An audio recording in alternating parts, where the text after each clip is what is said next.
Yeah, that was. But he loves it. Oh yeah, he He was. loves it. Oh yeah. He loves it every bit. Everybody said you work so hard.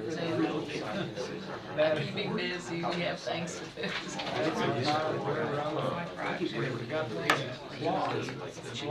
Really.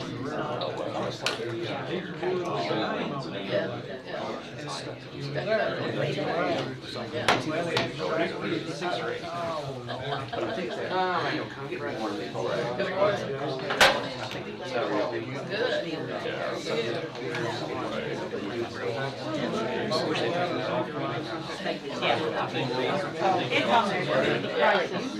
Community crisis, December 14th. Oh, I don't have a 14th, so. I'll put it, I think I put it when I got asked.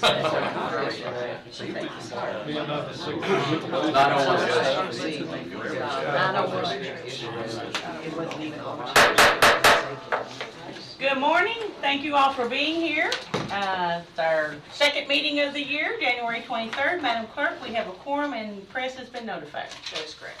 Okay. All right, if you all will bow with me, and I will have our invocation for this morning.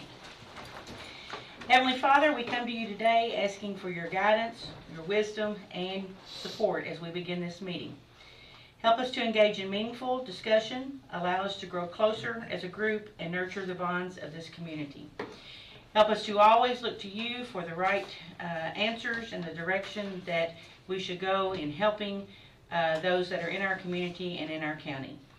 We pray for those, dear Father, that are hungry, those that are cold, and those that do not have a place to live, Father. We just pray that your hand would be upon them and that you would provide guidance and answers for them. We thank you for the blessings that you give to us, and we pray blessings on each and every one that is here today. In Jesus' name, amen. Amen. So stand with me and have the Pledge of Allegiance. I pledge allegiance to the flag of the United States of America and to the republic for which it stands, one nation, under God, indivisible, with liberty and justice for all. Thank you, and you may be seated. Our first item is to approve the prior meetings. How about that? Oh, January 9th. Take a motion, we approve. Have a motion to approve. Second. Second. Any discussion? Yes, on the minutes. Yes. I was making notes. I'm practicing law, again, without a license, but if you'll go to page 2, just a little bit below line where Magistrate Cullen is first quoted, discuss the need for Highway 52. I know from a lot of experience that may, will, shall, and would have legal meanings. It's often in this very long paragraph, will, with the implication that when, my word, the change from 52 to a bypass would take place, that it's locking it in, that it's going to happen. We need to change will in every case. If you look down about 8 lines where it says Magistrate Ellis, you'll notice that I use the word would there. In the next line at the end, I use the word would, implying that it's not necessarily going to happen. And we voted unanimously to agree that we do not want it to happen, because you read the language 3 or 4 lines down from Mr. Viola, and it could totally destroy his comprehensive plan, which we all agree is going to be a great economic boon for Boyle County. And therefore, I'll work with, I make a motion that I work with Katina to change any of that language that has to do with will. We got one motion on the floor already, so let's do this one first. If she's listening to the tape and that's the words that are used and she's typing them verbatim, then that's what we have to go with. We can't change what was said specific. I mean, you know, if that's the words that were on the tape, that's what we have to go with. Okay, after our vote, then I'll make another motion about Okay, the situation I see Okay. that could develop. All right. And then if we look on page 4, I just wanted to clarify, did we actually have to expend the $1,000 for liability insurance for the folks who came to Centenary? No. Good, wonderful. No. I just want our taxpayers to know that we worked with Julie worked with the Kentucky Association of Counties and got that fee waived, so Yeah. we've saved $1,000 for our taxpayers. Okay, I'll Thank make you. a motion after this. Okay, any other discussion on the minutes? All those in favor of approving the January 9th minutes signify by saying aye. Aye. Any opposed, nay? Motion carries. All right, Judge, I would make a motion that for clarity henceforth on the situation of the distillery and the complete reconstruction of Highway 52, that we fully endorse, as we did with the letter to the city, endorse the idea that we intend to fulfill the commitment that's in the 6-year road plan for 52's reconstruction. I make that as a motion. Okay. I'll second it just so we can discuss. Okay, have a second discussion. Just I think we did that at the last meeting. I just want to leave no doubt and didn't let her go because I haven't seen a copy of it. That- No, okay. All right, we need to move that letter forward. What's your sentiment, Magistrate Cullen? Well, I mean, I agree, but I think we did cover it last time, but it's. As long as that letter goes, it will be abundantly clear what our intention is, that we preserve what we have in the state's 6-year And I don't, road plan. 6 years is too long, I'll say that. Oh, I understand, yeah. So, Yeah. I'm a little. Yeah, 6 I'll let you months. clarify that, yes, let's get that underway in the spring. Yep, sounds good. Okay, But so I'll withdraw my motion. you're gonna withdraw your motion? I'll draw my second. All right, moving on. Approve the bills. Good morning, everybody. Good morning. All right, in your packets, you had a bills total of $526,948.07. Yesterday, I received a bill for planning and programming from Branstead or Carroll, the people that were using on the jail stuff, for $20,000. Full transparency, it was due way back when. It never made it to me. We got this in the mail and we had to change our email correspondence with them to my email. So add the $20,000 on there and your full total is going to be $546,948.07. One more time. $546,948.07. Thank you. You're welcome. Make a motion, we approve the bills as presented. Okay, we have a motion by Magistrate Gaines, second by Magistrate Bodner. Any discussion on the bills? Seeing none, all those in favor of the motion signify by saying aye. Aye. Any opposed, nay? Motion carries. Okay, one more thing. Okay, I need to be able to upload the 1099s to the fire system for the IRS. I cannot do that because I do not have a TCC code. It takes 45 days to get the TCC code, and as of right now, there's no submit button to submit the application to the IRS. So I've reached out to Robinson, Hughes, and Christopher, and they have agreed to upload that to the IRS for us. But I need somebody to tell me I can do that before I can sign that. I'll make a motion, They said about $50 probably. I'll make a motion, we authorize that to be done by Robertson, Hughes, and Christopher. I have a motion by Magistrate Gaines, second by Magistrate Bodner. Any other discussion? All those in favor signify by saying aye. Aye. Any opposed, nay? Motion carries. All right. Thank you, guys. Thank you. Okay, next is our budget transfers. Ms. Starlane.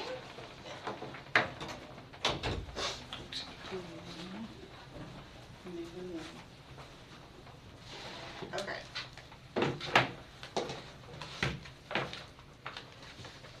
Okay, budget transfers, only concern the general fund. I have a total of $11,200. Okay, is there a motion to approve the What are we doing? budget transfers? Budget transfers. Vote, and I'll second. All right, Magistrate Bodner makes a motion, second by Magistrate Gay. Any discussion? Hold on, so we're transferring, say what we're doing again, I'm sorry? We only concern the general fund. It's $11,200 Just moving it internally between general fund and general fund, okay? Yes. It's not in my packet, so that's why I was confused. It's not? Nope. That's why I need a little more information. What's it titled? It should say, I think it's 05, budget transfer. I have 07 department updates, 07 second report. I don't have any of that on the It's- actual, Under the OneDrive. Oh, did it pull in? Okay, so it. Everybody found it? I don't have the OneDrive, I don't use the OneDrive is terrible, so I refuse to use it anymore. Used to work. Tell us how you really feel, Justin. I can write you an essay on how much I dislike it, so. Can we please make sure that we get a full packet email on that stuff, want me to so, email? 'cause I'm not using it. Okay, so you're going just by email now? Well, we get a fiscal court email, which gives us, like, should be everything that's being discussed and everything that's in the OneDrive, but it's not in there, so. Okay, well. make Someone look sure- over here on my man Barry. Yeah. Barry's with me on the OneDrive. All right, any other discussion on the Just so budget everybody transfer? can see it, I would there you love to go. see it, thank you. Just pass it right around. She's passing it. Could you listen it to him?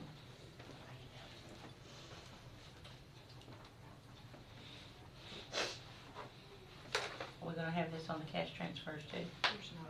No, No cash transfers? there are no cash transfers. Awesome.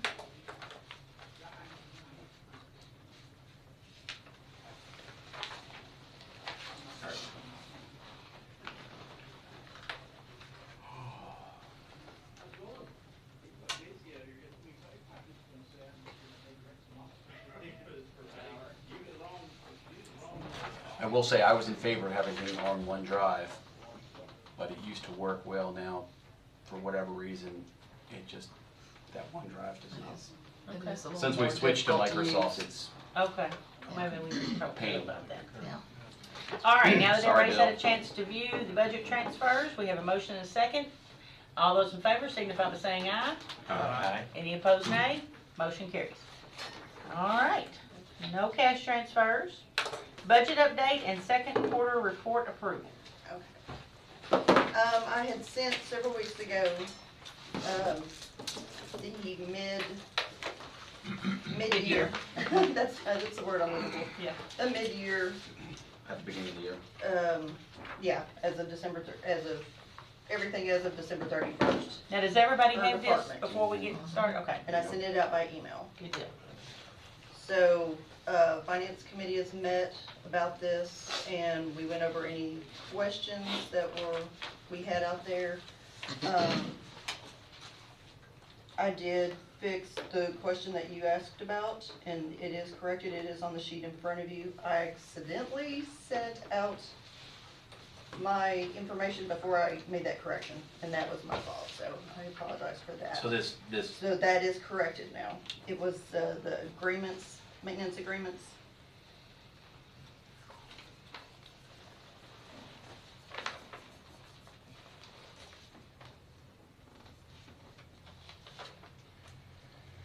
And as she's indicated, the finance committee did meet and go over this pretty much department by department, line by line.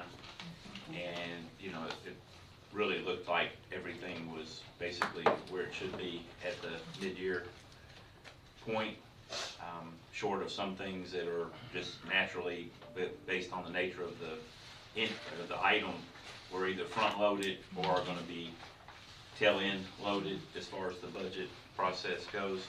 But the rest of it looked pretty much in order for a mid-year I did, point in the budget. yeah, I did double check the items that we talked about. The EMA emergency awareness budget, that was supposed to include any sirens.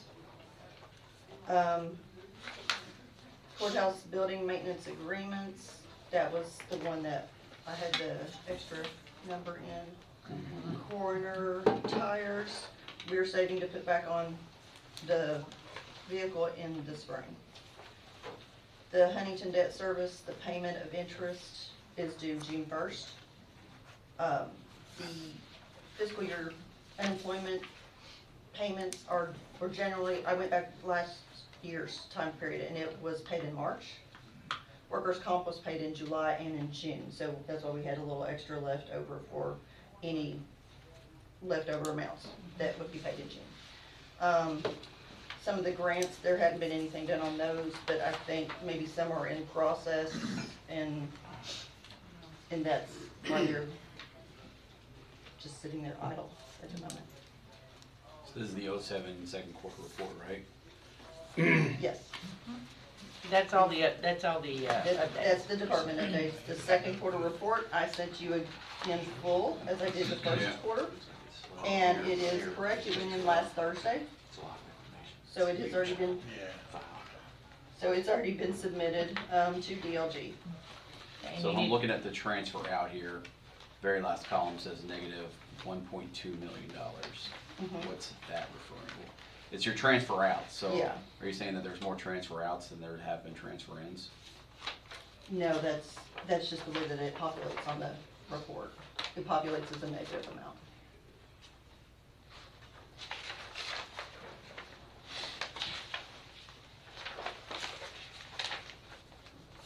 Are you looking at the general fund or on the, Are you on the second quarter Page report? 3. Page 3. Page 3.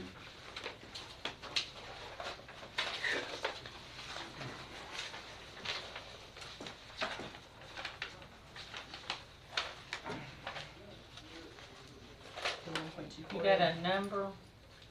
It's about 2/3 of the way down. yeah, Your last one, 1.248. I mean, there's others in here that I had questions on, but that one's a big one where it pops out, it's a negative 1.2 million, so. I mean, The okay, the actual receipt today, or claims today, would be the negative 3 million. So it started with 6 million, mhm. negative 3 million was added into it, became the 9 million. So that was the 1.248 was just this quarter.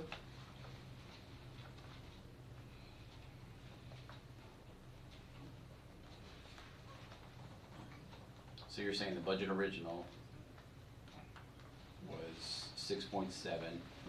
Mhm. We had additional 3 million over, which brought us to 9 million. 3 million brought in. And that would have been from other funds. Okay. How about I just come into your office, sit down, and we break this down? That'll work. We'll pull up Springbrook and then we'll just go through. Oh, good old Springbrook. Good old that Springbrook. line.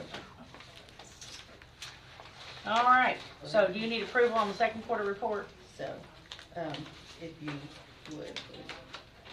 I'll make that motion. Okay, have a motion, Magistrate Gay? Is there a second? I'll make that motion.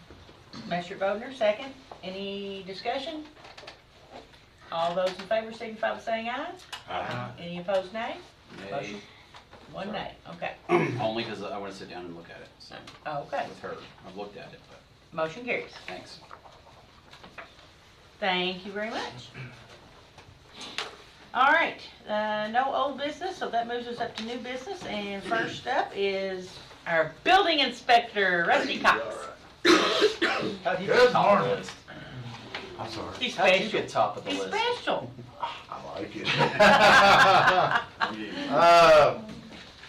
Hopefully everybody got it. It's just our year-end report. Basically, just if you have any questions on it.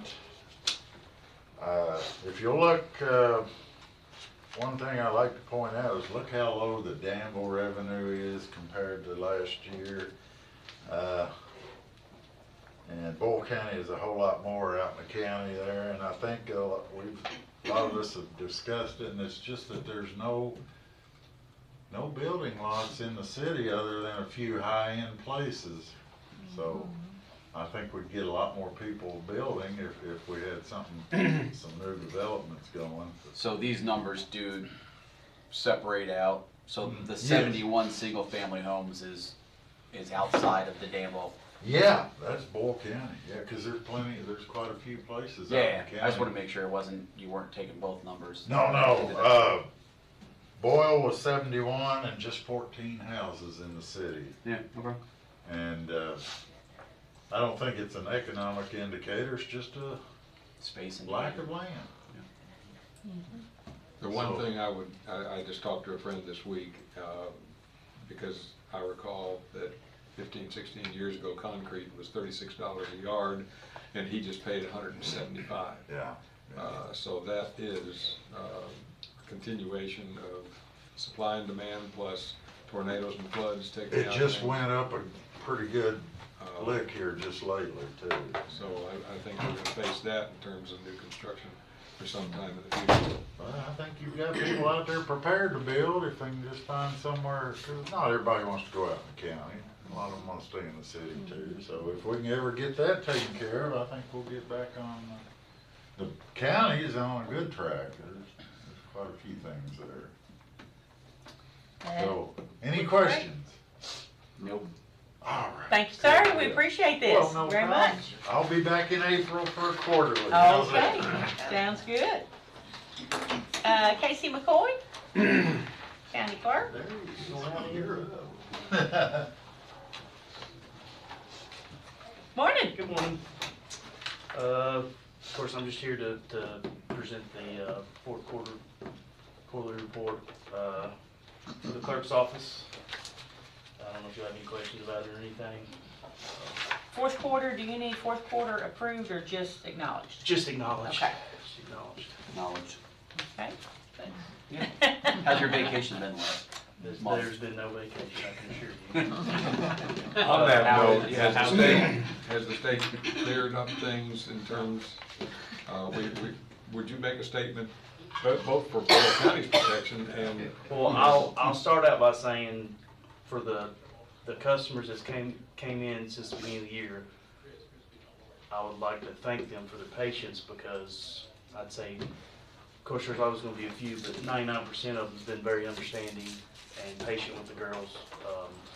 Because something that took 3 to 4 minutes last year is taking anywhere from 30 minutes to an hour, just because they're having to go through and merge all their information and merge, you know, if Jason has I'm coming over there, so I might send you some. if he has 20 cars in the Close. past, all those 20 cars are gonna pull up, and our staff's having to go through and work with the PVA, and that's another thing. I know I put a post out on social media about our PVA office.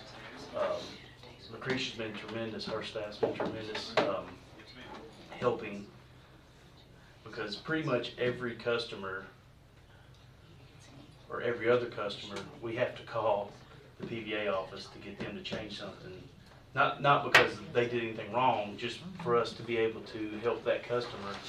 Because if there's any type of PVA issues, they have to clear it up on their end before we can even move forward doing anything. So it's, I feel like that they'll have some things working good, and then they'll fix other things, and then it messes up what they already had going good. So, and it's taken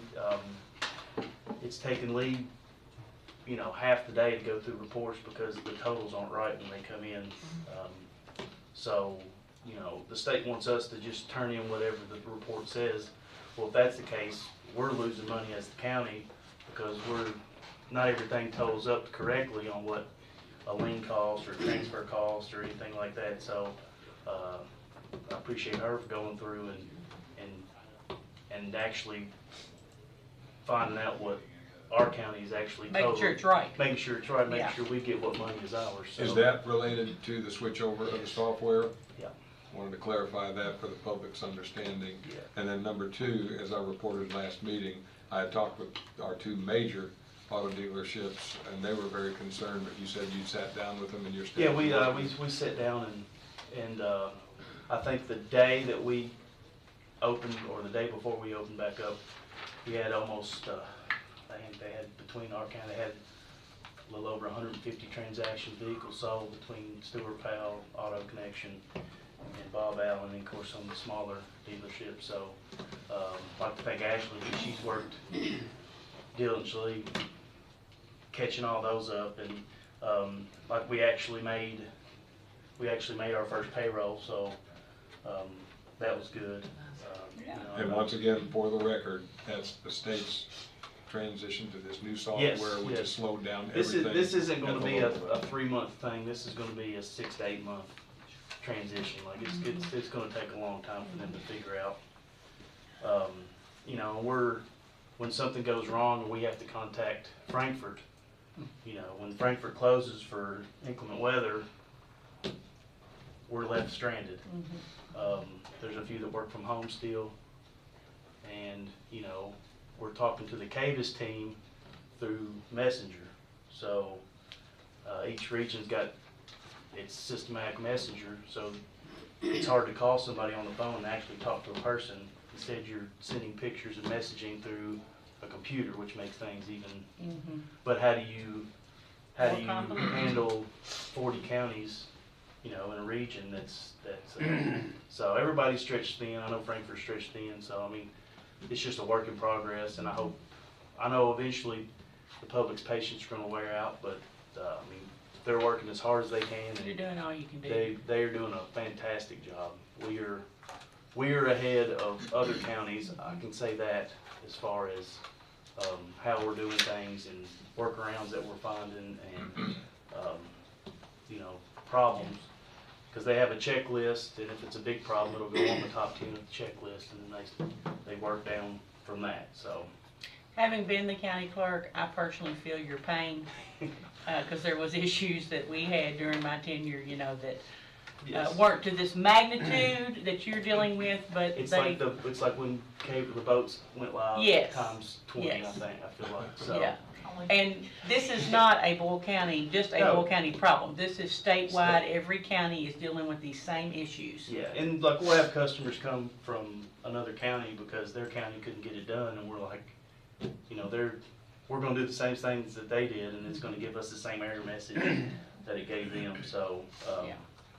Someone told me that this is the beauty of government, is when you accept the lowest bid, you get stuff like this. I feel like that, I don't know, it's a lot, and everybody knows when new programs start from the bottom that there's gonna be issues, but there are issues all the way from a renewal to the back end of accounting, and the state getting what portion they need, and us getting what portion we need. Well, this has been a work in progress for at least 15 or more years. Yeah, so it's, Oh, yeah, you know, And when it's they- taken a long time to even get to this point. and when they passed legislation saying that it had to go live this year, it kinda put everybody in a bind, I feel like. Yeah. So, To push it on out. When So- I worked at Ephraim a long time ago, it tells my age, we put everything on the computer.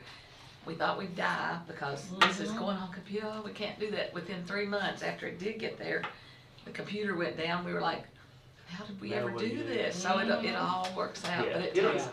it'll be fine, and once everybody comes in this first year and they get their systems merged, and the next time they come in, all they have to do is have the driver's license, scan the driver's license, and it literally pops their account up right there, and they can move on. It'll be good in the end. It's just a long, Yeah. it's gonna be a minute. It's gonna be a cycle until everybody Yeah. gets their vehicles renewed Yeah. or whatever. So just be patient with us, and like I said, I'll go to battle for those girls, because they have, you know, the first 3 or 4 days, I had to make them take a lunch, you know, I had to make them, take a break.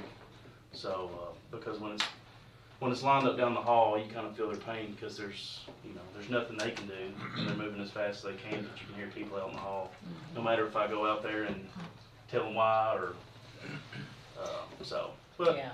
we're doing good, we're making money, so that's always a good thing. You got another item of Yeah, business? the only other item of business I have is I would like to request this room, fiscal courtroom, May 8th, it's a Wednesday, through May 15th, which is a Wednesday, for excused voting. I'll make that motion. Okay, now, before we do that, I know there's. our fiscal court meeting is on the 14th. Yep. That means we will have to change the date. We don't have to change the date, we just have to change the location. Well, okay, we may have changed the date too. As but- long as Bill can accommodate for the public. Where else are you gonna have voting? You gonna go to the library?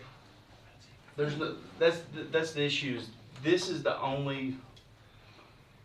If somebody had any other ideas on what I can do for excuse voting, I'm all. I don't.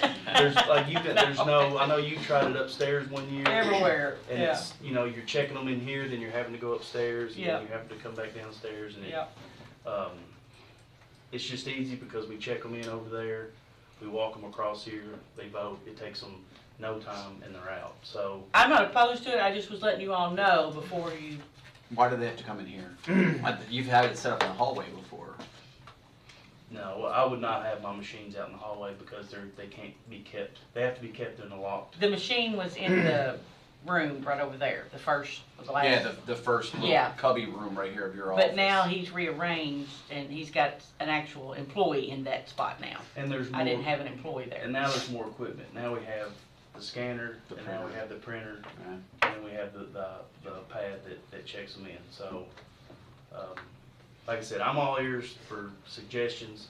I'm not opposed to that, but I think Bill has the equipment. That we can do it, okay, all right. So we'll just move the location, hopefully we won't have to move the date. Yeah. It just depends on what's available and when they can accommodate us on that date. Julie, was that Bill saying that we could? No, I know he bought a mobile hotspot.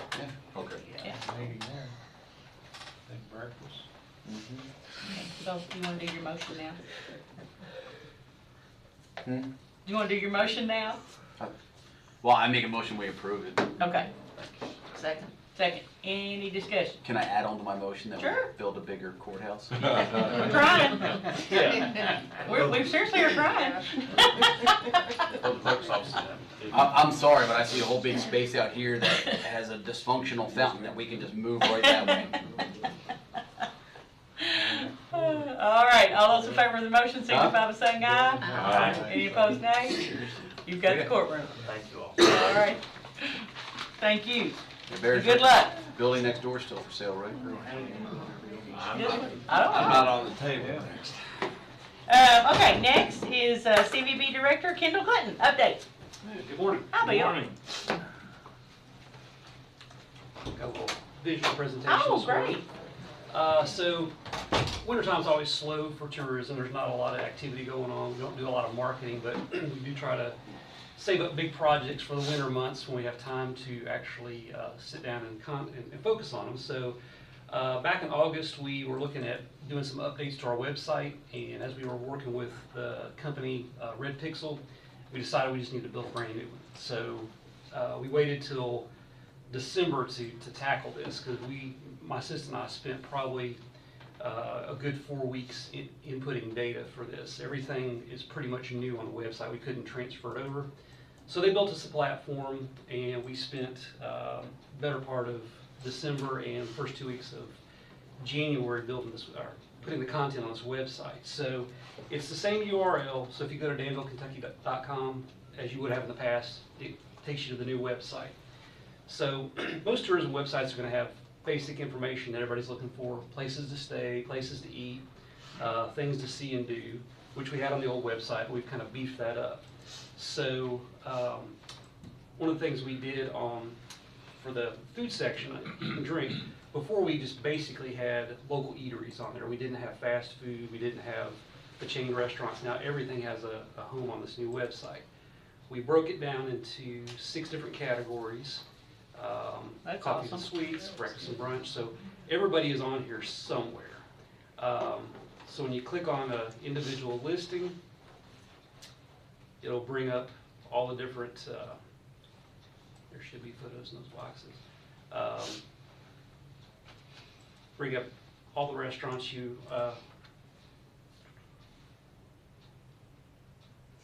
Still loading. Yeah.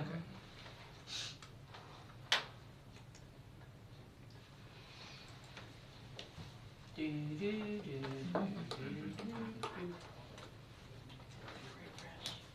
do. Is there now, or do you intend any audio behind it?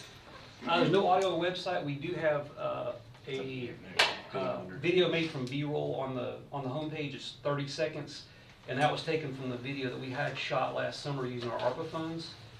He took some of that and just highlighted different places that are visitor oriented, and it just streams. As long as you're looking at it, it's going to start back and just loop around and around.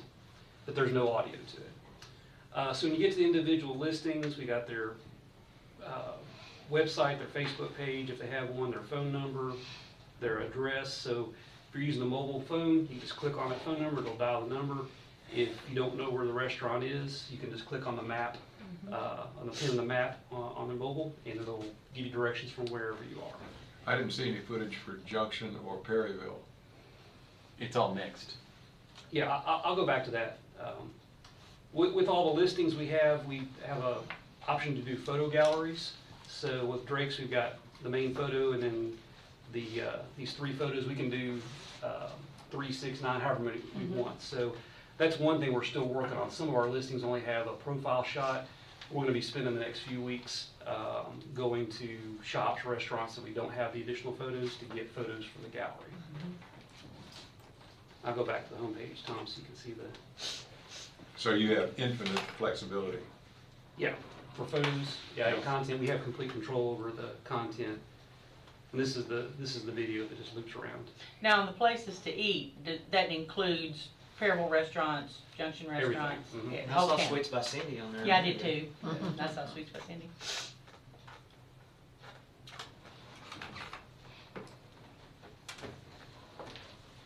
You did bring some restaurant samples, didn't you? Now that we've gotten us hungry. So that's the video, like I said, it just loops around. Yeah, yeah. Let's see. So like I said, the addition of all the restaurants, that's new. Over here under Gather, the previous website, we had all the wedding venues listed. But one thing we didn't have was meeting venues. We get a number of calls from people who are looking for places to host any of a variety of kind of events. I got a call from a lady in Richmond a couple weeks ago who's wanting to hold a statewide convention here, specifically in Danville. She said, where can I do this? She told me how many people she wanted. So now what we can do is just tell people, go to our website, go to the Gather page, and look at meetings, and then we'll have listings for every place in town that has a publicly accessible meeting place where they can rent it or get it for free. And as with all these listings, there's a possibility we missed something, and if we have, we can add it in a matter of minutes. So if anybody's looking at our website and they see something we don't have on there, just let me know and we'll go back and look up the information. But we've got, like I said, a variety of meeting spaces that people can utilize, from the hotels to Pioneer Playhouse. We just added Camp Horse and Around. I went out there for the first time a couple weeks ago. They're trying to make their facility more year-round and available for different groups. So that's new. And the other thing that's new is this experiences page, which these are basically blog posts on specific topics. And right now we've only got 4 up there. These are 4 I wrote just to have something on this page, but we'll add to this. So we can pick a different topic, like Girls Weekends in Danville. You know, when we get closer to the commemoration, we can do something specifically on the battlefield. So this is something that will continue to grow every month, as long as we have new content to put on there. Let's talk about the Forkland Community Center in the future too. As far as a meeting space? Or an experience. Experiences. Oh, experiences, yeah. Yeah, we'll do, I already want to do one like on annual festivals, the big events we have each year, things like that. Do you have anything that links in the video from that Mike Rowe guy, where he came through? YouTube, like anything that takes you out to the YouTube, that'd be probably a neat thing to have look through here as well. Yeah, the only video we have on our website is just that one on the homepage. Okay. I mean, it looks good, I just... Yeah, it looks really good. So like I said, this is a work in progress. The website will never be finished because we always have things to add on there. My assistant spends a lot of time each week adding things to the events page here. which, I just wanna say Candace is awesome. yeah, she does a good Yeah, job. she does a really good job. So we have events all the way through October. If we hear about an event, we can find information on it, we'll go ahead and get it added, just to get it up there, get it taken care of, and then we use that to do Facebook posts, especially with live music. Kendall, So- Oh, that's great. Jason and I both sit on the Parks and Rec Committee ad hoc. Tremendous emphasis now on our ball fields, on our new tennis courts. I think maybe even a specific Parks and Rec section, because we're gonna get a lot of travel. We're gonna get a lot of motel and restaurant trade because of all these travel teams that we are gonna be able to accommodate now that Parks and Rec is up and running. What did they say, Rick, we hardly have a weekend that things aren't gonna be going on this year. Yeah, it'd be good to show we've got several, parks that parents can take kids to get their energy out, so that'd be really good to put all of the county parks in there. Okay, get into that. So that's kind of the basic overview of the website. You can look at it in more detail on your own. We also broke this up into different categories, see and do. Oh, something else we added too that we didn't have before is this transportation page. We get people asking, how do I get to Danville if I fly to the airport, or we get people who come into town and don't have a car with them. So we put different transportation options that we know of.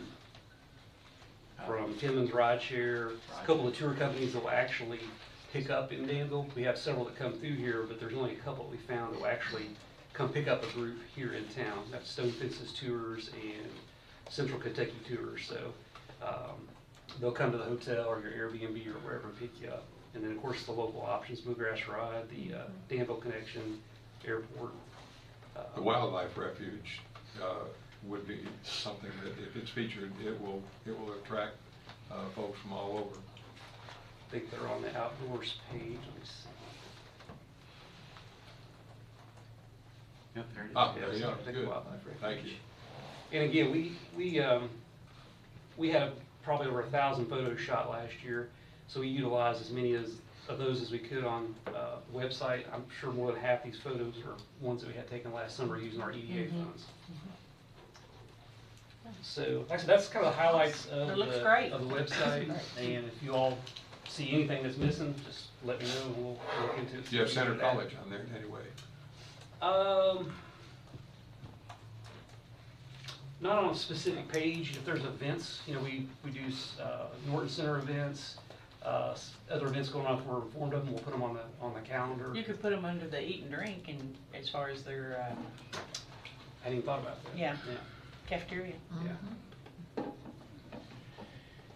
Yeah, and to Tom's point about sports tourism or athletic tourism, Center's new big, mega, nice facility, they actually opened their indoor track with an indoor track and field meet this past weekend, and I went over to just be a spectator, which is kind of fun, and not have to work and be a spectator. But, No ice bags this time? Not that he That's really worked right. in the first place. But it's really very nice, and I think they have at least 2 more indoor track and field events this winter. And then my understanding is they're gonna host a high school indoor track and field event, and the pool, it should be finally completed in May, which will add a whole nother level of hosting of events, being a 50-meter, 10-lane pool with a movable bulkhead will be, great for hosting. Better get them hotels built quick. Yeah, for hosting a lot of families and events coming to town. Speaking of hotels, how are we with Airbnb collections? Are you guys, We'll talk about that next. okay, let's talk about it. So that's another project we're working on right now. We don't know the exact number yet. We're gonna get an exact number soon. We have probably somewhere in the neighborhood of 45 to 50 Airbnbs in the county, and keeping track of them is just very difficult. Even if you find them on Airbnb, finding out who the owner is, the address, that kind of thing is difficult. Collecting is difficult. So Julie's helped us out in the past with some of that, and it's just got to the point where we could not really keep track of who was on there, who wasn't, and then collecting from individuals was difficult. So there's a company called Granicus. They work with government, and they have an option to help with identification and collection of short-term rentals. So we partnered with them, and Julie helped me with PPA, getting some data that they needed on hosts that we do have now that are paying us, that we're aware of, so they can exclude them. They're going to identify everybody else. They search over 60 different online platforms. The obvious ones, Airbnb, VRBO, but there's several others out there. So they get a comprehensive list of what's out there. And then using machine learning and their expertise, they are able to identify who the owners are, their mailing address, contact information. So once they compile that, they'll be able to send letters on our behalf, and they won't physically collect for us, but they will be able to contact hosts, let them know about the transient room tax, their obligation to pay it, the fact that Airbnb is, after a year, still not complying with the statewide law that they collect. So it's probably going to be a few years before that gets worked out, which is part of the reason we went with Granicus.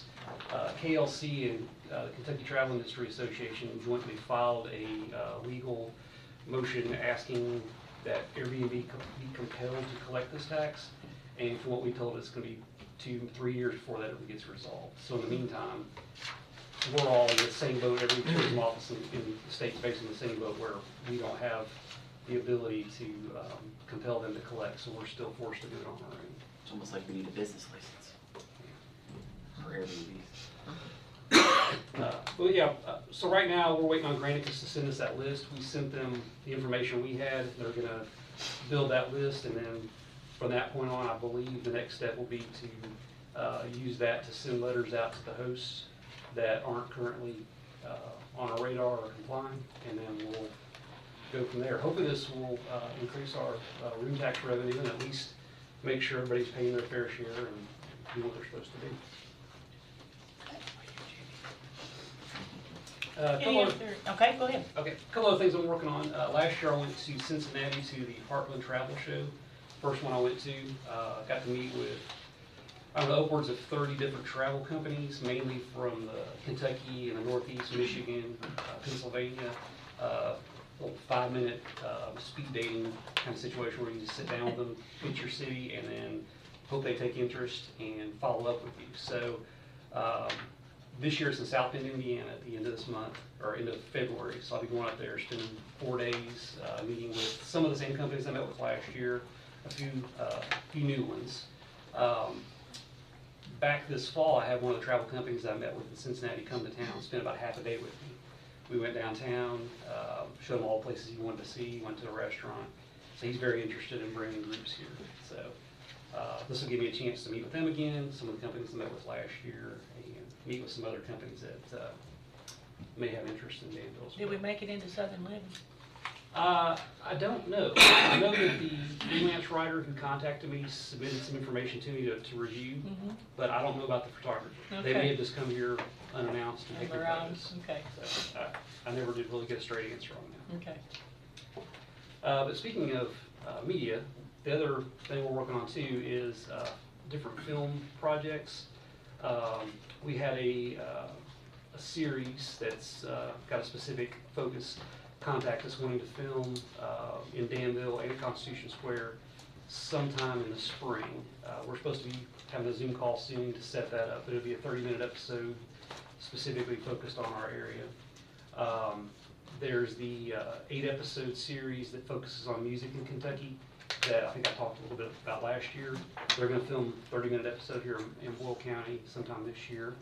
And right now I'm trying to collect locations for suggestions for American Pickers, which I think some of y'all may have seen that. I've got, I think, 5 or 6 pretty good leads.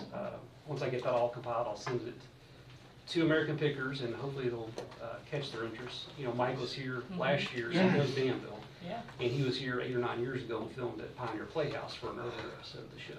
So if anybody knows any old barns or vintage They're places? looking for unique this time. Yeah. They want. You've got uniqueness in Perryville. SharePoint. Have you visited the shop there? Which one? The antique store? Well, they don't The want head stores. space. They're not interested in stores. They'd be or- interested in head space. But the premise of the show though is they go dig through dirty barns. They want an old barn or Yeah, an it's old more for outbuilding the or. theater of it than anything. Yeah. If it's nicely organized, they don't have any interest. They even said that, they don't want stores or auctions or that kind of thing. They want to dig through piles of rubble and, come across treasures, so. But this season, they said they were looking for just things that are really unique. So if you know of anything that's, anybody's got a big barn full of,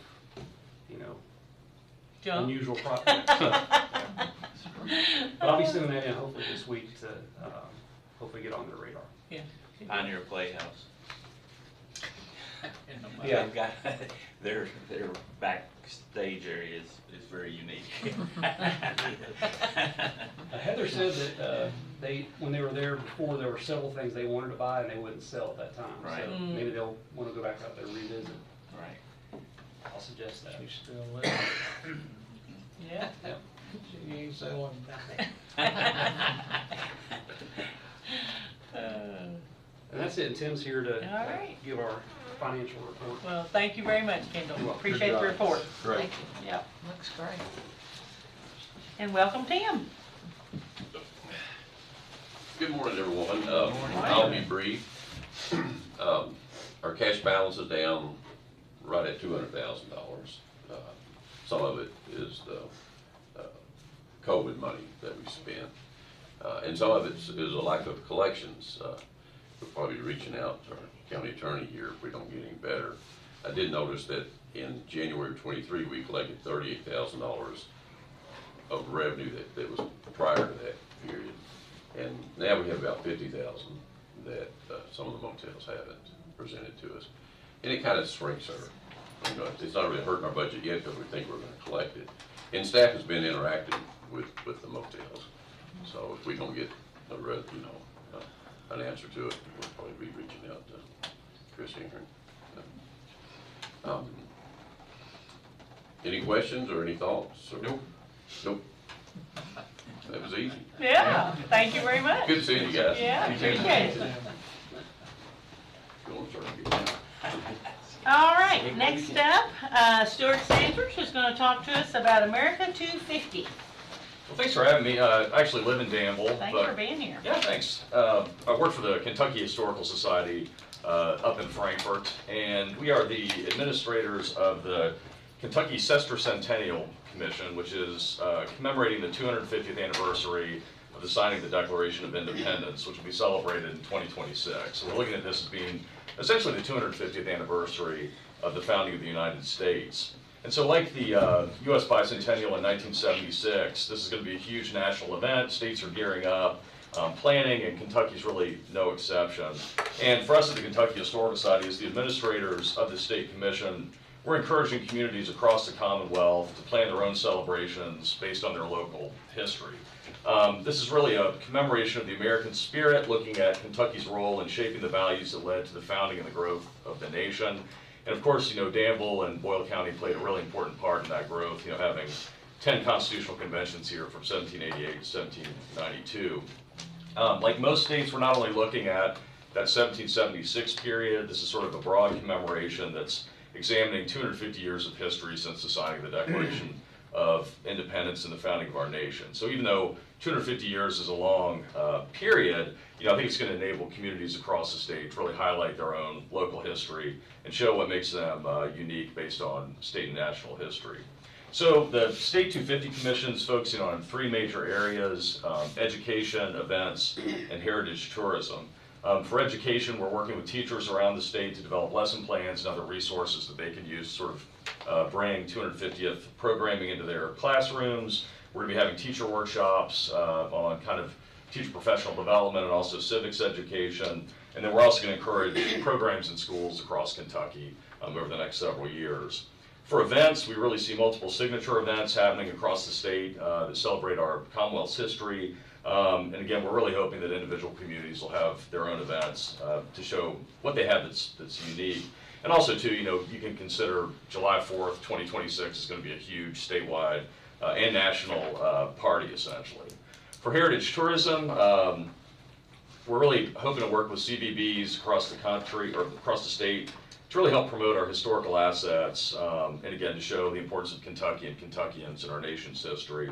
We'll be working to promote the 250th at large events, from the Derby Festival, the State Fair, and others. And, here in Boyle County, I can imagine the Brass Band Festival in 2026 having a huge, really a huge event tied to the founding of our nation. So as a local resident, I'm excited about that as well. But we're going to be working with a number of partners. We'll be marking important historic trails like the Boone Trace and the Wilderness Road, which of course comes through Danville as well. And one of our major goals is to get not only people from out of state coming here to see what's unique about Kentucky, but also get Kentuckians traveling and learning more about our own unique history. Importantly, we're also hoping to secure funds for grant programs that can be used to help communities basically secure their own programs and events. And some of you may remember in 2008, 2009, we were the administrators of the Abraham Lincoln Bicentennial Commission. We were fortunate we had $6 million for that commemoration. We granted most of that money out. We funded a wide variety of projects from interpretive signage, exhibits, some public art in Louisville, and more. We also developed the Kentucky Lincoln Heritage Trail. The Perryville Battlefield was part of that. And also, what came out of the bicentennial was the Lincoln Heritage Scenic Highway, which starts at Constitution Square, then runs into Washington County, Bardstown, and down to Lincoln's birthplace in Hodgenville. And I know at the time, the Boyle County Fiscal Court was really helpful in getting that started and getting that established. We're creating themes for the US 250th that are unique to Kentucky. They'll sort of be used to help communities plan events, and sort of you can view your community through the kind of those themes as a lens. And those were created. Our staff had multiple community conversations across the state and sort of determined these themes. One of them is, Kentucky is a test bed of democracy. Founded in 1792, we grew with the nation, and again, that's something Boyle County fits well into with Constitution Square. What it means to be a Kentuckian is a theme. Commonalities that connect us across the state, even though our regions are different. Eastern Kentucky is very different from Western Kentucky. We have a lot of commonalities here. And again, how have Kentuckians contributed to those larger regional and national stories? So I'm here to really just encourage Boyle County to continue thinking about this important anniversary and what we can do to commemorate our local history. And I know there's already a community committee that's working on this, but it's important to remember you don't have to have a 1776 connection to participate, even though Danville and Boyle County certainly do have that early history, which we're excited about. Again, think about what makes your community significant, what are those stories, and keep in mind this is a multi-year commemoration. It's going to kick off this summer with Harrodsburg's 250th, and then there are going to be a number of other sort of 250 anniversaries that happen, including in Stanford.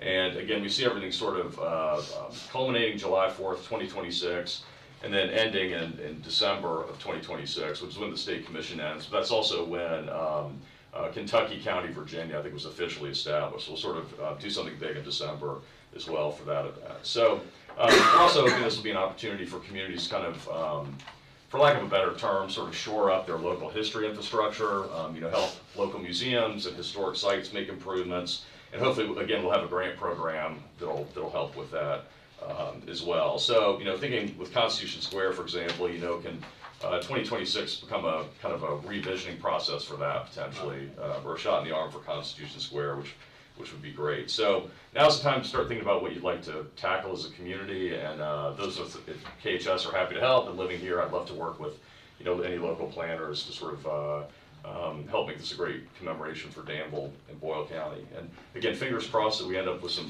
funding for this too, but I'd be happy to answer any questions. Yeah. Well, we're very excited about this. Oh, great. And so we are already starting to get a committee together to work on the America 250. Tony Wilder has agreed to be the chairperson for that committee, and of course anybody that knows Tony knows he's passionate about history. Right. So we thought he would be a good fit for that, and we'll get the committee fully together and then start planning. Yeah, and I'd love to meet with anybody, so just keep me posted and happy to help as anything comes up. Yeah. So thanks for the time. Appreciate it. Y'all have any questions? No. Okay. Thank you, Stuart. Appreciate you being here. Okay, next, Director Muncy, chipper bids. I just have to say it. How much wood could Oh, Wood no. chip, chip, wood chip, wood. We need a whole lot of wood chipping, I can tell you that. All right, this goes back to the grant, composting grant that we received for, I think it was like $89,900. So we recently took bids and they're in your packets. And I want to make a recommendation that we go with Earthworks equipment for the Intimidator 18XP. I'll make that motion. Okay, we have a motion by Magistrate Cullen, second by Magistrate Sleeper. Any discussion on the wood chipper quotes, bids?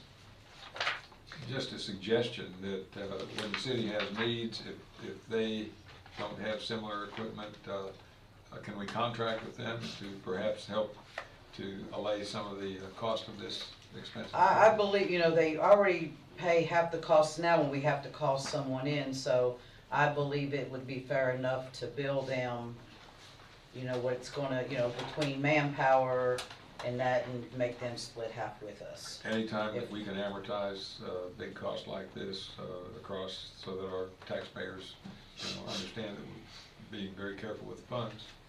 Good, thank you. Anything else? Great.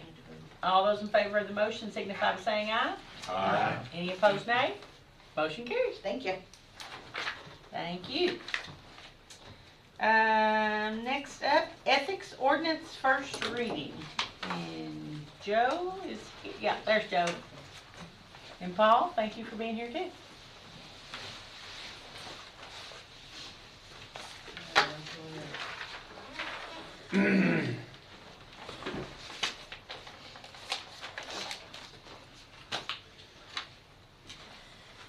Morning. Good morning, everyone. Happy New Year to you all. We haven't seen you since last December. So Thank you. Those of you that were here at our last meeting, I gave you an outline of how our methodology in terms of how we were gathering data, studying this issue, including qualitative, quantitative information research, human contact, getting input from public meetings. I'm happy to go into more detail about that at any point during the presentation or afterwards if you're interested. What we presented to you today is basically the end product, but we wanted to, I think, put into context our work. And let me begin with something I'd like to quote. This was an article from a gentleman about 20 years ago about annual disclosure, in an article entitled Enacting a Local Ethics Law. Annual financial disclosure remains the most common and most hated form of disclosure by municipal officials. Municipal officials hate it for three well-founded reasons.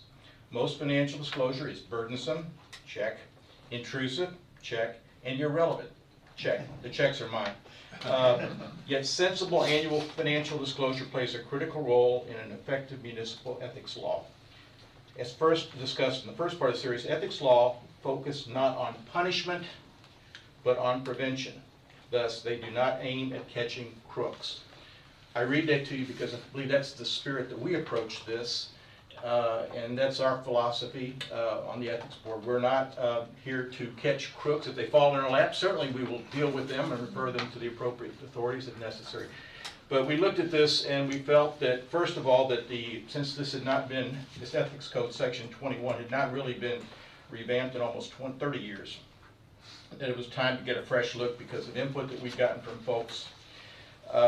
And just looking at other jurisdictions and what they're doing, we thought that we had some ideas that we'd like to present to you today with our recommendations, which of course you all have the final say on all of this.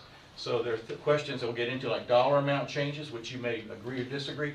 This is in your prerogative. We are trying to set a standard for Boyle County. One thing that I learned, and again I thank Julie Wagner for her help in letting us look at different counties. I think every county has its own unique things about this. There are things that we didn't put in here from other counties that we could have, but we decided from what we saw in Boyle County, this is what we thought represented from the input that we got that was appropriate. Our work is not guaranteed perfect, but we're just saying we think we took a shot at it, and we're counting on your input now. We had approximately, I think, 6 or 7 boards. They gave us, or members from the boards gave us input. We got feedback, some strong feelings from folks. Most of it was along the lines of what you just heard, being intrusive, burdensome, and irrelevant. And I say irrelevant because lots of times the information that's going to be disclosed is never going to come into play. The fact that you may have a business somewhere may never become issue, but something may arise that we don't foresee could. And at that point in time, the disclosure becomes important. We're really trying to also, by dealing with this, is essentially, this is for the benefit of identifying actual or potential conflicts of interest. And this is for the benefit of, first of all, the individual employee or board member, so that they're not in a position of being in hot water or making a decision or something could cost the county money down the road or business down the road or less confidence in government. It's also designed to help the department or the board so that they can do their business in a way that's ethical. And finally, the county itself, so that people have trust in their government. You know, we are interested, just like folks are interested in trying to prevent fraud, waste, and abuse, and if we see things that can help further that, we want to play a part in that to the extent that we need to be playing a part in it. The annual financial disclosure basically helps the individual filer do two things in terms of reorienting them. One is to look at their own financial situation each year, which can be helpful because throughout the year things can come up which people have to make decisions of recusing themselves or identifying potential conflicts of interest or actual conflicts of interest. So this makes them take a look at themselves at areas that could be ripe for a recusal or maybe divestiture of an asset or whatever. Secondly, it helps the individuals refocus on the requirements of the code itself, which is important. So there's a lot of self-regulating here, and there are three types of disclosures that are mentioned in his article. One is an initial applicant disclosure, which I don't believe we have here in Boyle County. There's also the transactional disclosure, which is an example of bringing something up in a meeting which something realizes there is a conflict. And then the annual disclosure. We're here today on the annual disclosure part. But with that in mind, we really felt like, from hearing from people, getting input, that there were changes that needed to be made. And we found in looking at this that the Section 21 was our initial focus solely on the contents of the financial disclosure form. But in doing so, other issues came up that we felt we needed to look at Section 17 on who must file. Also modifying our definition section a little bit to clarify some things, because when this initial Ordinance 280.0 came into existence in 1994, there was no such thing as a speedy. We had no special purpose government entities by law. Those were created about 10 years ago by the legislature. And that is a question that came up since I've been involved with it, about where do they fit in all this. And they have local government has some specific things dealing with that. So we try to reflect the current law and update this and remove any ambiguity. As far as the actual changes it goes, I will say this, and we try to emphasize this to folks, there is no dollar amount to be disclosed in any of this. We are basically setting, or you will, set parameters on what limits do we want disclosure. If something is below a certain amount, you don't need to disclose it on this form. If it's above $20,000, it can be $20,001 or $20 million.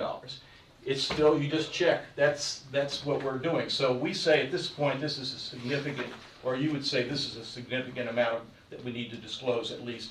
We know now the parameters for folks. The records are still kept the same way over at the county clerk's office. I will say this, and this was an issue that I'm not sure we can address, but there was some concern about the open records request. These records are subject to the open records law. They've been that way, for a long time. Ms. Wagner has advised me there have not been any requests for this. I'm not aware of anybody being a victim of any type of, but for me to prove to you or to anyone else that it can't happen, we're trying to prove a negative. However, I feel obviously that we have a secure building here. People can come, they have to make requests and follow the law. So if people are not confident, then we can't do anything about that on this level. We can't, as far as the county, as far as I can see, unless the open records law is changed. I will say this, there are, some of you I'm sure know that this law better than I do. There are, I think, exceptions or exemptions. I think, I forget, maybe 14, 15, I can't remember them, but they are there. So if any of you all feel that's an issue, I invite you as to consider that on your own. I'm not suggesting one way or the other, but that was something that was raised and what we heard. As far as changes to the form, there were, first of all, Section 4 code, we felt had needed to add the SPGE, since that is now part of our responsibility to request financial disclosure forms from them, and also delete the word securities, because if you accept our recommendation, we are eliminating that requirement. The changes are all in red. Yeah. If you all are. And let me, if I may, put your permission, if this would help, this is the form, the draft one that we provided, and it lists the sections corresponding with each item, so you can see where, if you have a code, that might be helpful. And then you can see what here is and what is in the proposed ordinance divisions.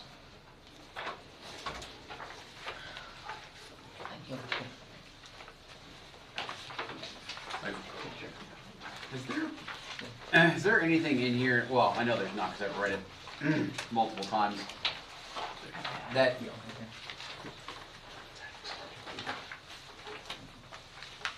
we talk about a lot of conflicts of interest. Most of these boards deal with budgets and other things. Is there anything in here that deals with bankruptcy, where we ask people to disclose bankruptcy? We do not ask that question.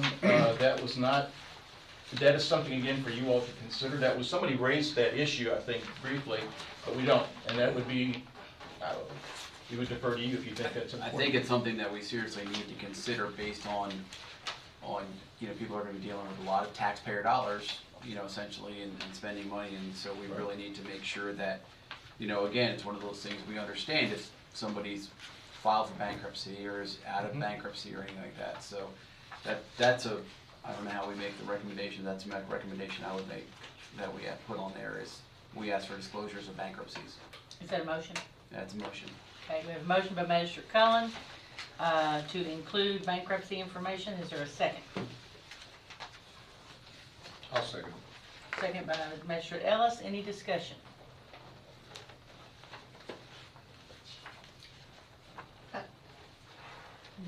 Yes. I would suggest that we exclude our advisory non-budget groups from that requirement, the people that don't spend taxpayer money. Maybe we could exclude them Good point.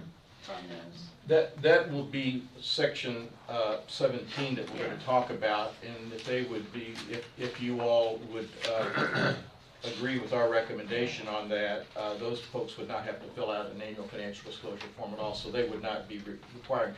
Which is a major move forward from where we've been. Yes, but if you want those folks to do that, that's certainly in your prerogative, but that would be something we could add. Did you have, I guess, in terms of like the section, I don't know, Chris, if you have any thoughts on where to place this under current, which section of the Bankruptcy? Yeah.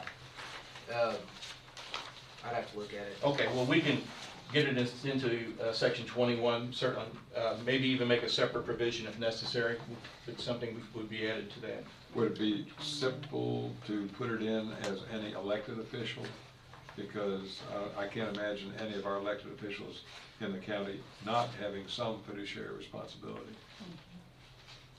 Do you want to limit it to just elected officials or everybody? Well, that takes it away from some of those who'd be reluctant to serve on some of our committees and boards. Well, I think anybody dealing with budgets though, Tom, that was the whole point behind my thing, is if you're dealing with taxpayer dollars and budgets, we need to know, or there should be something out there that they should be required to report that they've had a bankruptcy and so on. Perhaps we add it to our creditor section, you list your credit. That could be Yeah, that could be a perhaps part we D or something to play that. into Please that list any, somehow. if you've been, do you want to include That like would the be a date? good Do we place want to the do date it. of the bankruptcy? In other words, it's something that was like, it was something, a little bit of information background, multiple bankruptcies, year of bankruptcy, that would be helpful. Has it been discharged or whatever? Is this, is it yes, or current? put it, do you have any pending bankruptcies or Right. as well? Something we could draw up some language to address that. That's kind of exactly where I think we should go with that. Okay. And if somebody had one 25 years ago, how far a look back would we want to put that? That's where the date would go, is have they had one, has it been forgiven or whatever the terminology is, discharged or whatever, and you just put the date of when it was, so. If I may, I'd like to read the update that you all have made to section 17. Okay? So it now reads, volunteer members or boards, commissions, and other similar entities created by law or county government whose role is to advise or coordinate or represent and/or advocate a position or project within county government administration and who do not have any formal or official policy-making, procurement, taxing authority, or governing power as determined by the Boyle County Fiscal Court are not required to file a statement of annual financial interest under this section. So I think that will alleviate a lot of our groups, our board members that were concerned initially. Right. And I would be prepared to have a list of those boards, We kind of do. Yeah, so they can call and say, oh, these are those sort of. yeah. This was drafted, I think, that you all would make that determination, who is going to be on that list. So, what we would envision is that you would, however you want to, either put this out to the public or have your own determination on it, but that really is a decision, I think, that rests with the fiscal court. Okay.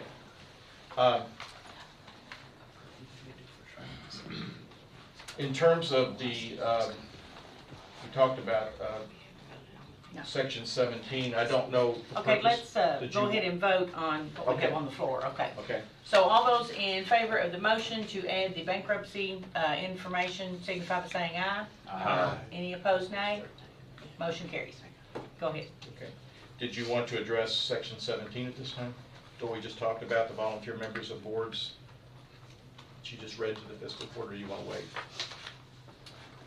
Well, we will have that list. Is that what you mean? No, what I mean is in terms of, like, first of all, does the fiscal court want to Make this provide that, change. provide that provision? The next question then would be for you all to decide on a case-by-case basis which entities you want to do. And you can do that as part of this or part of a separate process. It's really, I mean, I don't know what you all would prefer to I do. would think we just make it, all the changes that you all suggested.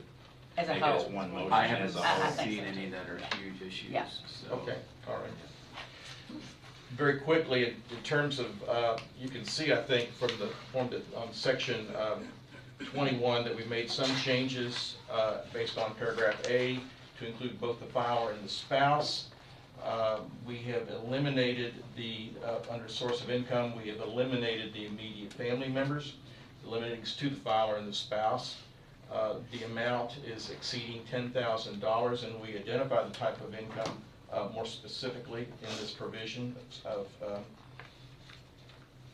let me see where we're at. We have the business organizations we've listed both in state and out of state. And you can see what we've done for some of these is that we've increased the amount as being less onerous. In other words, I'll give you an example. What we found, one county on their source of income set the limit to be $50,000 or more. And that is one way of basically taking a lot of people out of the equation. Perfectly legal. We've tried to do that, I'd say maybe in a more modest way with some of these things. Our goal was basically, again, the figures that were given were 1994. We recognize, so if you see changes in that, we've added the farm to the rural requirement under section G. And again, for the filer and or spouse, we raised the interest upon that from $10,000 to $20,000 or greater under section G. We raised the creditors from $5,000 to $10,000 or greater and included an exemption for auto loans. We've added board or commission members under section I. We have removed sections J and K from the original ordinance for a couple reasons. First, the J is the securities. That seems to be very cumbersome. That is hard. Lots of folks we're finding have financial advisors. They're not making decisions themselves. We've also felt like in terms of the connection of what does this have to do with the county, really, to be honest with you. I mean, how many people here have enough shares of AT&T to move the market or whatever? If you know them, I don't. We haven't heard about those folks yet. And but also on gifts, and this section K is listed as being part of the form. I have to confess that and I want to give Paul Dean here, who helped a lot with this, pointed out to us, and we realized that Section K was not reflected in the last disclosure. The gifts is an issue, I know Mr. Ellis, you mentioned this, we didn't even tinker with the idea of changing the amounts. We feel like that needs to be addressed, but we didn't feel that being in the annual financial disclosure form was the appropriate place for this reason. Give an example, let's say you all fill out your forms and we say by March 31st this year they're in. Okay, May 1st you get, Mr. Ellis or anybody gets a gift. Okay, you're gonna wait almost 7 or 8 months before you're gonna file. You know, that really is not the way, this is closer to a more transactional disclosure than an annual disclosure. We don't offer a solution for that at this point in time. We're not ignoring it. So we may be back here, or you may want to take some action on that, how that would be handled. Would that be handled through their supervisors, their board chairperson? Would they be handled directly to you, judge, to us? I don't know. And we didn't, but we don't feel like the gifts really is going to be effective in this format. We're not changing that requirement. It's still there. But we don't necessarily feel this is the vehicle. Of course, if you want to put it in there, you keep it there, we can do that. But we just didn't think that was the right disclosure. Of course, so I'm open to any ideas on that, obviously for our work, or if you all want to do something on your own, that's fine too. But we just wanted to alert you to the fact that we do not include gifts, and that is presently part of Section 21 of the present code. But it stays in Section 9 for employees and elected officials. Right. So those are the changes that we've offered. The form itself that we've given you is a draft. I wanted to point out, and this is something, and Paul, if you would like, I can discuss this, or if you would like to, we added something to the form this year that addresses conflicts of interest and what we call transactional disclosures. Those are the disclosures that come up situationally between anything. We also made ourselves available if there are conflicts, if people have a question about a conflict, that they could contact us, and we would try to see if we can resolve it or address it or point it in the right direction. Paul, did you want to say something about that? I was just going to say that on the conflicts of interest, by signing the form, everyone is recognizing they have the obligation to report conflicts of interest, not only on the statement of financial interest, but also during the year at some point if they arise. That would give the board or whoever is in charge the opportunity to discuss it and decide how it needed to be handled. We're also looking at coming up with a new form. It's just in a preliminary phase. It's a reporting of conflict of interest, so that if somebody finds out about a potential, or maybe they may have an active, as things change during the year, they can summarize it on that form, submit it to their supervisor, it gets to where it needs to go, and then we figure out how to handle it. Well, you answered my question, because that's what I was going to say. How would one convey that information? Would you just go get your form and add it to it, or would you fill out a new form? Just a new form, and right now we're still talking about how that would be handled. We at first thought, well, maybe we submit that to the Ethics Commission, and then if we need to refer it to somebody else, we can, but then we only meet quarterly, so if something comes up and 3 months down the road, it still hasn't gone to anybody important, so we're still working on that part of it to get it to the right people in a timely manner. Okay. Yeah, again, that's the transactional disclosure we're talking about. That is something, this attempts to address it, at least to alert people of their ongoing duty. That just don't rely, you did it once a year, now it's done. No, it's an ongoing duty, it's a responsibility. We all, and a lot of common sense is involved in this. But there are different ways to record this. Some jurisdictions say, put it in your minutes. Put in the minutes that the person, if they recuse themselves, they recuse themselves. If they didn't participate in the discussion, show that in their minutes. This is a way, again, for transparency, accountability. These are ideas we have. We're going through that. We would need to come back to you. But right now, we're on a moratorium that you grant us for 90 days. And we have a responsibility to do that. So we didn't come here asking for more time. We wanted to get our job done, but put these out to you so that you may hear from us again in the future on these. But we're hoping to resolve the annual financial disclosure and who must file it today. That's what we're seeking from you all. And whatever we need to do with these changes, we can work on those and any other changes that you all would like to mention. Yes? Well, just a quick, I think there's just a typo. It is in section 9 under the gifts. There's a little typo that needs to be corrected. But other than that, all looks good on the work you're all done. On the second Thank line. you. Yeah. And all the gifts, I mean, when we go to the CAECO convention and they like pay for our dinner and bowling and some, you know, they have an event, I mean, that could be over $100, I don't know, it's kinda Right. pushing it. One Or thing, dinner, or somebody takes you out I to think dinner. that's covered in B3 there. Yeah. one thing that we've learned from listening to folks out here is I think there's definitely a need for us to put together some things on education. And we've learned a lot from talking to people, listening to people. And I'm learning about government. There were things here that I didn't know about government, still a lot I don't know, but the more we know, the better we can serve people. And we want to be available. As I said, our job is prevention, not punishment. We do need to have requirements, we do need to have enforcement, but that's not where we're starting from. So that's our spirit. Okay? Make a motion that we go ahead and accept this as the first reading. Second. Okay, with changes that we've already made. Okay.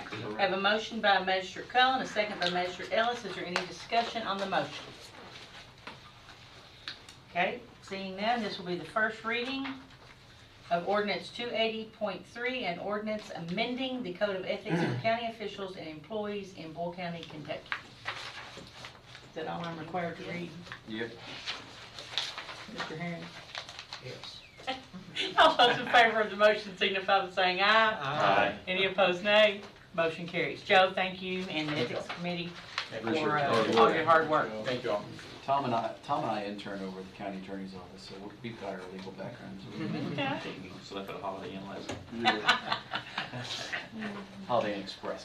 No, Okay, next is our Director Rogers with our Community Crisis Co-Response Grant. Thank you, Judge. Thank you, Commissioners. The big mug you got up there. Yeah. Is that a Stanley? It's my daughter's, I borrowed it. You don't know wrong yet. You got our Uggs on too? We received an email yesterday from the Community Co-Response Grant for the MOU to have it approved. It has to be done this week, so we included it in the packet, and hopefully you had time to read over it. It's 2 pages front and back, but it just goes out, lays out when the first payments will arrive, and talks about the ASO as a company, the Administrative Service Organizations that's going to administer the grant and track everything. So if you have any questions on that. Do we have a clean copy? I'm not sure. I think so. Okay, mine says draft. Mine says Oh. right. I'm not sure. Okay. I haven't. So Mine under don't say that. Under Section E, grantees will receive 2 payments of $50,000 each during the planning phase. Yeah. First payment will be dispersed after the execution of the MOU. Okay. Yes. Second payment at conclusion. Make a motion, we approve the MOU. All right, have a motion by Magistrate Cullen. Is there a second? Second. Second by Magistrate Gay. Any discussion on the memorandum of understanding? Seeing none, all those in favor of the motion signify by saying aye. Aye. Any opposed, nay. Motion carries, and I'll need a clean copy to sign. Yes, ma'am. All right. This one here. I'll be good. Okay. Is that all you need? That's all I have. Okay. Thank you. I'll sign it and get it back to you. Okay. Excellent work, buddy. Yep, thank you so much. That's awesome. Very proud to get this. All right. Get you next- your own Stanley mug now. Next is the House Bill 1 Jail Arraignment Equipment Grant Resolution. Yeah, we received, information about the resolution that needed to be passed in order to get our reimbursement for the House Bill 1 money. The hardware has already been paid for. It was, paid a few weeks ago, $25,596.74. But most counties have not paid for the software part of it yet, and ours is $44,018.78. So the resolution is for a total of $69,615.52. And we need to get this turned in so that we can get our reimbursement. I make a motion, we approve that resolution. Okay, have a motion by Magistrate Gay, Second. second by Magistrate Bodner. Any discussion on the jail arraignment equipment resolution? Where's our jailer at? Thought he would be here talking about this. All those in favor of the motion signify by saying aye. Aye. Any opposed, nay? Motion carries. Thank you, Darlene. We don't see him like we. Okay, magistrate reports, and Magistrate Bodner, it's your turn to start. Well, I'm back after a little break there to make sure I could see again. The fire department at Junction had couple events, and they had to cancel those because of the weather. And I really appreciate, I know they've been out on some fires, and it's been real sad to see people lose their homes, but I'm glad we have a fire department that's out and helping. Also, the road department's been awesome. I mean, the roads have really been cleaned quickly, and glad our kids are going back to school and everything's returning. Of course, I've got a saint in the family now. I don't know if everybody knows it. Besides No, you? tell us. Besides you? My grandson Avery Bodner decided to go with the Thomas More Saints, so now I can truly call him a saint. Yeah, that's awesome. So we're gonna tease him. Of course, I also have to start wearing my blue colors now, so. Oh, boy. Of course, I still have Austin, a senior, so we've got a lot of rebel stuff still too. Let's see, and other than that, I think that's pretty much it. Still working on the bike park and looking to try to get the Junction City Parks updated. They need it badly, and both of them, we need both of them, and other than that, that's it. All right, thank you very much. Magistrate Harmon, Nothing. no chicken news? All the roads are clear in my subdivision. Awesome. They be in the city, right? But they didn't salt them for 2 days. Oh, good. I'm glad you were able to get out and get here. Oh, Magistrate Cullen? We're gonna go easy on you today. Thanks. I got really nothing much to talk about. Just glad to be back here. We came from Colorado. I was surprised to see all the snow on the ground here. I thought we did a big circle and landed back there. So. Awesome. Yep. So that's all I got. All right, thank I you will so much. consider that a New Year miracle. I'm just hungry. Magistrate Gay. Just to report that Martin Luther King Day unfortunately got cold and snow out this year. They did happen as an online event, and so they did a nice job of rallying and getting something up online for MLK Day, and that important recognition. We also, the food that we purchased, we were able to still spread that out. Hopefully it got eaten, or a good portion of it got eaten by our emergency services, both county and city. We offered it up to everyone, so hopefully they got to enjoy some nice chili on a cold day. And they were all out there working hard. The jail committee has been busy lately and going to get more busy. Not the jail, the financial committee, the finance committee. I was wondering. The finance committee, I have a jail part of my finance committee report here. The finance committee has been busy and getting ready to get more busy. We met on the 16th, as we've already discussed. We reviewed the midterm budget numbers and went through that line by line. And then on January 18th, we met with Jailer Wolford and Chad and the judge to start the process, and Darlene to start the process, and Elena, get everybody in there, to start the process of talking about the jail budget, which is one of the first budgets up that has to be approved. And in particular, in the jail budget discussion was the fact that, with our separation that's in process from our long-term partnership with Mercer County, just the implications that will have to the budget process as we go from a shared operational cost budget to more of a daily, with the 20-bed commitment to the budget from Mercer County, but also realizing that they have an out. So one of the things that was discussed a lot, and I'm putting it out there for you all to be thinking about as we move into the budget process, is We finish out the year with Mercer County, but then as we go into the new year, we're only guaranteed that Mercer County will be with us for 120 days in the new budget year.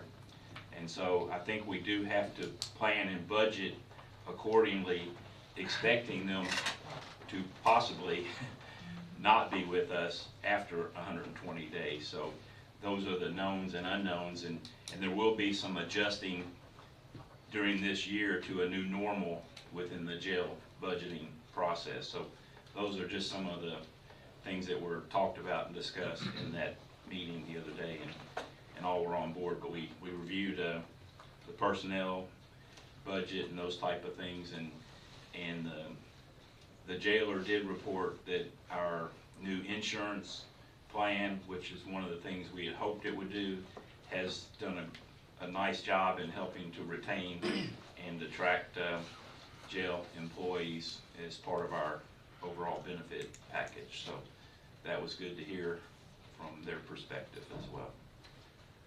That's all I got to. Is that a committee report? That is. Would you like to Yes, make the I'll motion? make a motion that we approve that committee report. All right, have a motion by Magistrate Gay, I'll second. second by Magistrate Sleeper. All those in favor of the motion signify by saying aye. Aye. Any opposed, nay? Motion carries. All right, Magistrate Sleeper? The Economic Development Authority met yesterday, which Judge Bud and I are members of.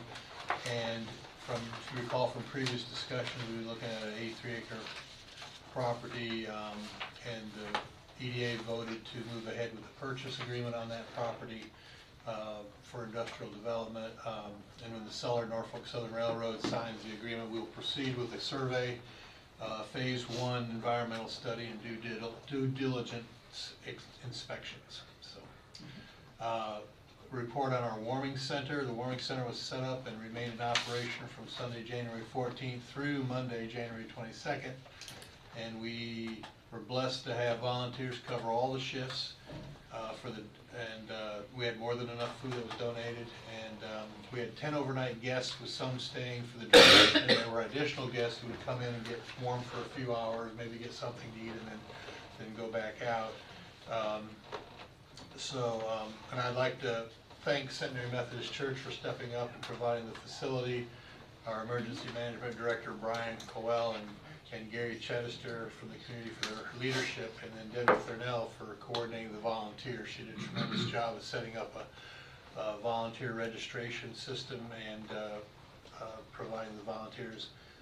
We had some volunteers who worked multiple shifts, I mean many shifts, and so we're thinking, I'd like to name all of them by name, but I would lose somebody, and there were so many that I can't do that. But well, we had a tremendous number and served, and we'll have a post-mortem on Thursday, this Thursday, January 25th at 5:30, to evaluate our processes and outcomes, the things that we did well, and then some opportunities for improvement as well. So, the Boyle County Task Force on Homelessness will have their first meeting, or first organized meeting this evening at the Boyle County Extension Office, room 104 at 6:30. We have additional members that we'd like to add to the task force as we go about and talk about this, and we see other people who have great experience and skill sets and passion for this. We've added like some names we'd like to add to the task force. So I'd like to submit the following additional members to the task force for approval by the Fiscal Court. Terry Carter from the Housing Authority, Jenny Clark from the Family Resource Center, with Danville School, and then Monica Gilbert with the Ephraim McDowell Health, Beth Marlowe, and Debbie Thurnell. So I'd like to make a motion we accept them for addition. Second. I have a motion by Magistrate Sleeper, a second by Magistrate Gay. Any discussion on the motion? All those in favor signify by saying aye. Aye. Any opposed, nay? Motion carries. Thank you.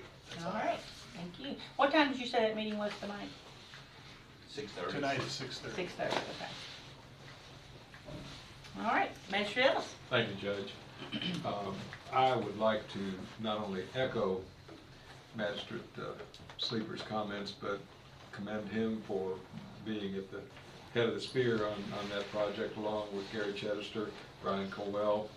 Our local police department, Danville Police Department, had to make some visits because of some people that they knew were out, and they were trying to find them to give them the opportunity, as well as the Sheriff's Office and EMS. And as a member of Centenary, I want to make sure for the record that our pastor, Chris Morgan, is complimented for his role in approving the fact that we could use our church. Likewise, I'd like to comment that our roads were taken care of amazingly well by Public Works. I bothered Roger probably too many times because there were significant issues that needed to be resolved or at least addressed now, today, and tomorrow, where downed trees were causing some problems. The Kentucky Magistrates and Commissioners Association, there are a dozen of us representing statewide as a legislative committee with the General Assembly in place now. I had to duck out of one conference for a conference call in Louisville the other day to hear where we were on some legislative issues and some concerns that are out there. Solar was top of the list, along with annexation. The overall budget, which the judge and I have talked about the fact that there are things in there that are going to be very favorable to the counties this year. So we're going to be very active in watching that they are retained. If you haven't signed up for the legislative day, if ever in my 5 years there's been a time to go to Frankfurt, February 20th, I believe, is that date. Please get with Katina and get signed up, because that's going to be critical that we not stay together but spread throughout the Capitol and meet with not only our legislators but any others that you know, especially on the overall budget that is under consideration right now. In all my years of going... 21st, thank you. Having gone to Frankfurt for issues since 1973, I've never seen more of a divide at this point on the House and Senate version of a budget and the governor's budget. We were at the judge and I were at the Kentuckians for Better Transportation Conference this past week, and there are many, many issues that are going to take some real hammering out to get resolved. It's not part of my legislative report, but I was interested, Julie, did we make a request of our speegies for their quarterly report, or did you all come on a volunteer basis knowing that it was time? CVB, it's in the ordinance that they come. The reason I ask it, it would be easy for it to slip past, because that's a new statute from 2 years ago. This is the first cycle where they are required to come before us quarterly. So, Judge, we may want to make notice, because that can't be ignored. As we found out in our budgetary process last year, there's so much that the public does not understand about special taxing districts, and we have 10 or 11 of them here in the county. And it could look like they're being taxed from some other entity, when in fact it's not coming out of fiscal court, but by law and by the approvals of previous courts that we have all these special taxing districts, they need to be before us to report and respond to our questions. So I want to make sure that that doesn't slip with any of the speeches, special taxing districts for that abbreviation. In the meeting of the Kentuckians for Better Transportation, the Department of Transportation obviously was a headliner on all the sessions that the judge and I were involved in. One of the critical financial issues, which will be this budget cycle of the General Assembly, is that at the end of the year, on the table were $34 million worth of 120 counties' requests for roads or road improvements, with a budget of $970,000 that could have addressed it. So that's a critical financial gap that, with the weather that we're having right now and what I've just seen on Perryville Road coming in again this morning, where 2-3 days ago there were a few potholes, there are several more. And this is going to be a budget crisis for the Department of Transportation and our road department. So we've got to really hammer hard when we're up there in February. I reported last time that a $2.5 million was in jeopardy in the Parks Department in Frankfurt of being absorbed into the general budget come July 1.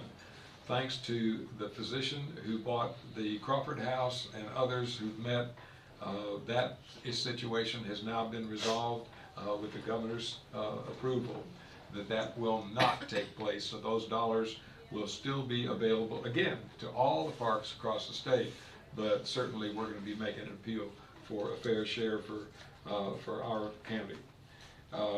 Thanks to Magistrate Cullen, we are moving ahead with discussions about a library opening up sometime this year in Perryville. We have a meeting Thursday night of this week, and I'm optimistic that something can be done to help Perryville with a library.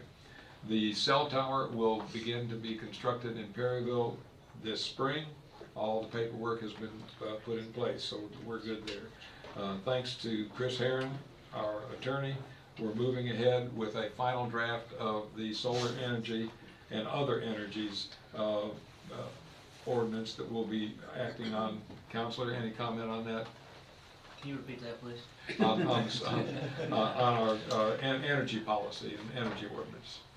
On the solar ordinance? Yeah. Yeah, we've been working hard with it. I met with Michaela Gary, and I talked to you after meeting with her, and we haven't gotten with Jason yet, but I think we're going to meet that target of, what would you say, March 30th or 31st or whatever. Okay, Judge, that wraps it up for me. All right, thank you, Magistrate Ellis. I have just, sorry, we got the sheet. I don't really have anything. It was nice to have those warming centers. I know that some people at my office volunteered, and that was a great thing to have. And appreciate everybody that volunteered for our community. That's all I have. Okay, Julie, do you have I have anything? nothing. Okay, Darlene, anything else? Well, budget, of course, budget season is starting, so things will, we'll start getting things laid out and try and get everybody information ahead of time, so. Okay, all right. One request that I had was from Director Rogers to change this EMS committee meeting date. Director Rogers, you want to speak to that and explain what, why? I actually just sent the email out just a second. I was hoping to have a little bit more time during that meeting. I know our last meeting, because the court starts coming in, so we usually get about 30 minutes or 40 minutes at the most. Sometimes some of our meetings last a little longer than that. So that was the main reason. And the second reason, just have a little bit more time between that meeting and this meeting, so I can, get things on the agenda and make sure everybody knows what's going on, so I don't surprise anybody or anything. So you have a in the email, whatever works best for the two committee members, and I'm fine with whatever. I'll make whatever. So just works. let them read the email and get back with you? Yeah, whatever Okay. you all decide, All right. and I'll be there whenever you tell me to. Okay, all right, that's something you all can. We'll look at. Yeah, work at, okay. Couple of announcements. Next weekend, February 3rd, Perryville will be having a Galentine's event, so there'll be a lot of Valentine-type activities going on, specials in the stores down there, Merchants Row. There's going to be a tea at Bottom's House Bed and Breakfast, and just some other activities going on down there, so be sure to come out and check that out. The Main Street ribbon cutting was canceled due to weather, and it's been rescheduled for February the 17th, which is on a Saturday at 4:30, so you can put that on your calendar.